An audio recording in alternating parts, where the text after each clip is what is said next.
What's going on, everyone? Welcome back to the channel. Today I'm going to be doing a little bit of odds and ends sort of stuff of unwrapping the car right now, because I haven't had it taped up actually in a bunch of paper and all that stuff, just because I'm painting stuff every other day during the winter times.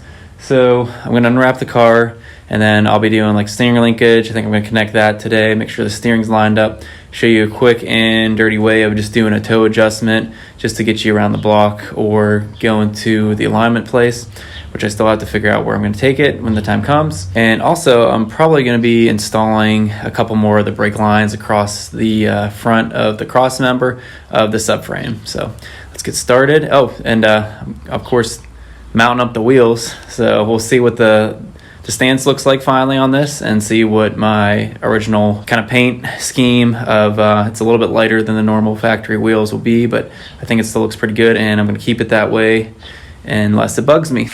I'm getting ready to start cleaning up the transmission. For you transmission guys out there, what do you think is causing all this grease buildup in the valve housing? Do you think is it due to like a blown throwout bearing, or is it something more internal? I'm still researching the transmission. This has never been my forte, just because I don't have really too much of an interest in rebuilding these myself. But if it comes down to it, I can teach myself how to do that. I don't know if it's something internal here where this shaft goes in and there's a seal, but it slings all the way down here and all the way up there. So I don't know if it was like a rear main seal leaking on the spare or bell housing somehow. The transmission felt like it would shift fine and stuff, just for the 5 or so feet that I would move the car back and forth before I started taking everything apart. And I don't see anything else really too crazy with this transmission. I am going to reseal it where the shifter linkage is, redo all that stuff too. But let me know in the comment section below, what do you guys think? If you know anything, what causes that kind of caked up old grease looking stuff around the whole bell housing. So let's get started now. Hope you guys have been well, and take care.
Okay, I'm going to work on the steering next. I got all new steering linkage, and this is a PROforged brand kit. It's supposed to be a little bit beefier than stock. My stock one was just way too shot to even worry about placing each individual bushing and all that stuff, so I just ordered this as a kit. Save some time, and we'll go ahead and put this on now. I touched up a couple of the bolts. right there and right there for the lower control arm. If I didn't touch this up now, it probably would be blocked by the steering linkage. So those are all set. I got to remember how to put this on. So I have the factory service manual for the 73 Camaro that I mentioned before, and I'm putting all new bolts on everything as well that I got from Home Depot.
Now I'm just doing a quick toe adjustment on the front.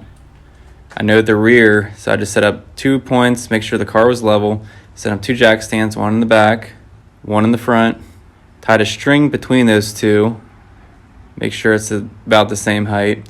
Now the back, you know that this wheel isn't going to move side to side, or at least it shouldn't. So that's set, that wheel right there.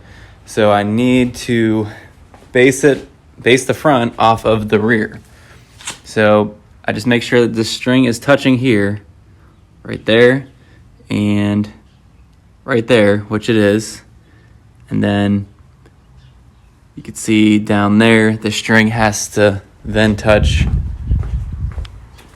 the tire correctly as well. I know the letters are kind of sticking out, so I got to be careful of that.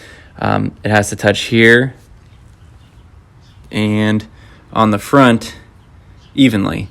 If not, this front part has to go back and forth, meaning the toe needs to be adjusted. So this needs towed out a little bit more, because you can see there is quite a big gap right there. So let me just adjust that using these adjustment pieces here. Got to swing this wheel out that way a little bit more, and then that'll just be a quick adjustment that gets me pretty close for the toe.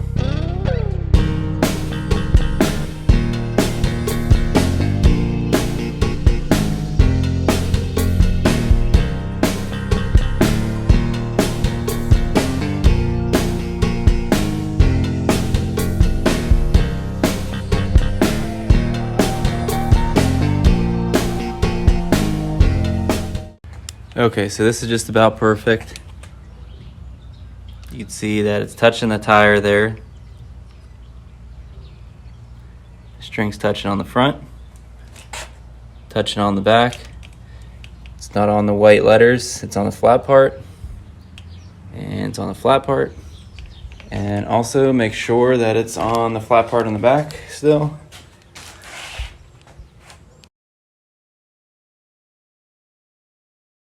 Which it is, and it's touching the front there.